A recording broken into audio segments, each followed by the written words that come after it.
मी पुष्पलता गुरव. आपण पाहत आहात ज्ञानराज टीव्ही मराठी. पाहूयात आजच्या काही ठळक घडामोडी. मनेराजुरी येथील कुंभार गल्लीतील तेजस दीप आर्टमध्ये श्री गणेश मूर्तीचे काम सुरू. या ठिकाणी पंचक्रोशीत प्रसिद्ध व पारंपरिक पद्धतीपासून ते आधुनिक परंपरेला अनुसरून भाविकांच्या मागणीनुसार श्री गणेश मूर्ती बनवून दिल्या जातात. येथील कारागीर कुंभार यांच्याशी मुलाखत घेताना ज्ञानराज टीव्ही मराठीच्या प्रतिनिधी ऋतुजा गुरव. नमस्कार काका. नमस्कार. आपलं नाव काय? माझं नाव तात्यासाहेब सदाशिव कुंभार. आपला हा जो गणपती बनवण्याचा कारखाना आहे हा किती वर्षांपासून आहे? आता जवळजवळ कारखान्याला माझ्या 13 ते 14 वर्ष झाले. 14 वर्ष चालू. मनेराजुरी गावात असलेल्या हा कारखान्याचं नाव काय आहे? दीप तेजस आर्ट. हा तुमचा पारंपरिक आधीपासून करताय, हे किती वर्षापासून चालू आहे? हे आता कसं आहे, मी एसटी मध्ये सर्व्हिस करत असल्यामुळे मला जास्त वेळ देता आला नाही. तरी मी इथं तासगाव डेपोला बदली करून आल्यापासून 14 वर्ष झाला मी कारखाना चालू केलेला आहे. गावातील भरपूर लोकांची मागणी असेल. गावातील आहे सावर्डे, उपळाई, आजूबाजूचे जे 4-5 खेडे आहेत, पार डोंगरसुनी, बस्तोडे वगैरे अशा बरेच म्हणजे ठिकाणी माझ्या मूर्ती जातात. म्हणजे आसपासच्या गावातील तालुक्यातील वगैरे सगळे लोक त्याच्या मूर्ती घेण्यासाठी येतात. किती वर्षापासून चालू आहे? ते 14 वर्ष झाले. 14 वर्ष झाले. म्हणजे आधीपासून तुमची पिढी हे करते की तुमच्यापासून चालू झालं? नाही, वडिलांचे जे होते ते कुंभार कामाचे म्हणजे माती काम होतं. प्लास्टर पीओपी पॅरीच्या हे जे मूर्तीचं काम मी स्वतः चालू केलं. म्हणजे हा व्यवसाय तुम्ही चालू केला? हो. यासाठी तुम्ही कुठल्या प्रकारची माती वापरता? नाही, माती नाही. हे कसं आहे, मोठे जे गणपती आहे 4 फुटाचे 5 फुटाचे, हे कोल्हापूरला प्लास्टिक मिळतं. ते इथं आणतो आणि त्याचे फिनिशिंग टचअप करून कलर करून मी पुढे सेल करतो. बाकी आणि तुम्ही ह्याच्याबद्दल काय माहिती सांगाल गणपतींबद्दल? गणपती म्हणजे कसं आहे, हे कसं आत्ताच्या युगाला म्हणजे मूर्ती ॲक्युरेट आणि वेगळ्या वेगळ्या पद्धतीने लागतात. दरवर्षी त्यांना वेगळ्या वेगळ्या म्हणजे पद्धतीने द्यावं लागतं. त्या पद्धतीने आम्ही त्यांना देतो. आणि ह्या तुम्ही बनवलेल्या मूर्ती बाकीच्यांच्या घरात जातात, तुम्हाला कसं वाटतंय?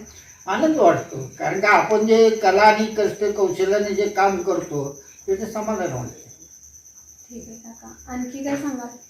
काय आहे, हे कसं आहे, आपण करतो या दृष्टिकोनानं सगळं व्यवस्थित येतात लोक सौजन्याने. त्यांनाही आपण वागणूक देतो, ते आपल्याला वागणूक देतात.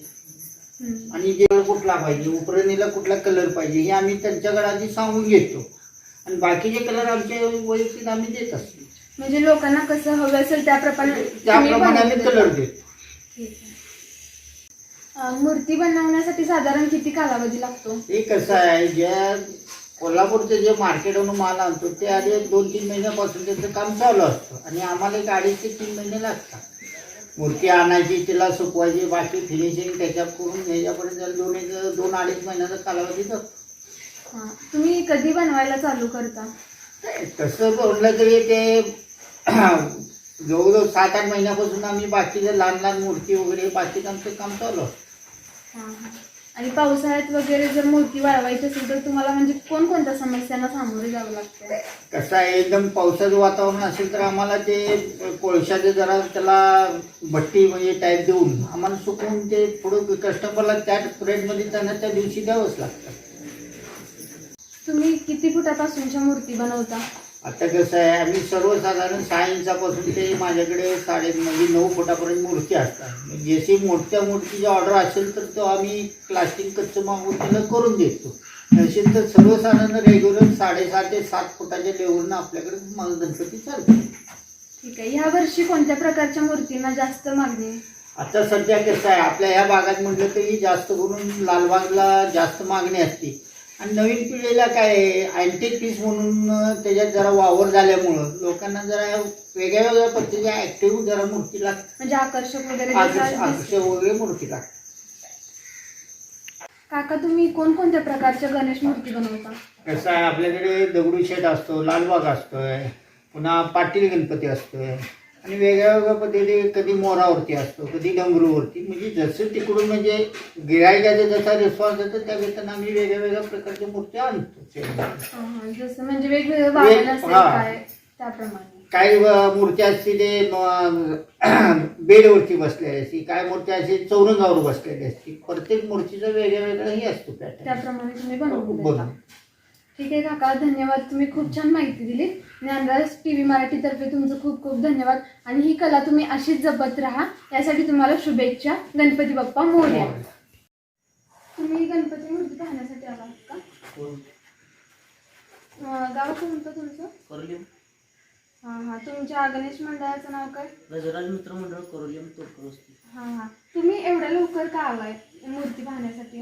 म्हणजे जे कस्टमर असतात ना नाही ते गणपती लवकर बुकिंग करायला येतात. महिना आधी गणपतीच्या मूर्त्या बुकिंग होतात.